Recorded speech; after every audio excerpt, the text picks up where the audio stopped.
पर्यावरण व्हिजिट संदर्भात तुम्ही बांबू गार्डन या ठिकाणी व्हिजिट देतायत. त्या संदर्भात तुम्ही बांबू गार्डन मध्ये काय बघितलेलं आहे? आज आम्ही आमच्या महाविद्यालय तक्षशिला महाविद्यालय अमरावती येथून BJMC डिपार्टमेंट सेकंड इयर इथे आलेलो आहोत. पर्यावरण नाव काय तुझं? माझं नाव अनिकेत घासले.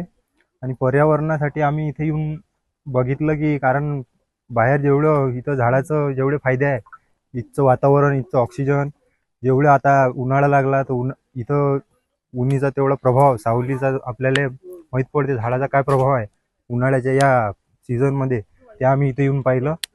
आणि तसंच जेवढं सिटीमध्ये प्रदूषण असते तेवढा इथं आम्ही त्याच्यापेक्षा म्हणजे चांगलं ऑक्सिजन इथं भेटते एवढं आम्हाला. बांबू गार्डनची विशेषता म्हणून काय सांगशील? इथे बांबूचे सर्व झाडं आहे मॅम. अजून इथे कॅक्टसच्या नवीन नवीन प्रजाती आहे. इथे मुलांना खेळण्यासाठी सुविधा आहे आणि खूप असं मोठं पसरलेलं बांबू गार्डन आहे हे. त्यासाठी तुम्ही विद्यार्थी म्हणून काय करणार आहात? पर्यावरण रक्षणासाठी आम्ही इथे बांबू गार्डन मध्ये आलेलो आहे मॅम. तर आम्ही वेगवेगळ्या प्रकारचे झाडांची प्रजाती वगैरे पाहत आहे. तर आम्ही म्हणजे संकल्प करू शकतो एक की बा आता आजपासून आम्ही प्रत्येक झाडाचे रक्षण करून आणि जास्तीत जास्त वृक्ष लागवड करून आम्ही पर्यावरण रक्षण करू शकतो.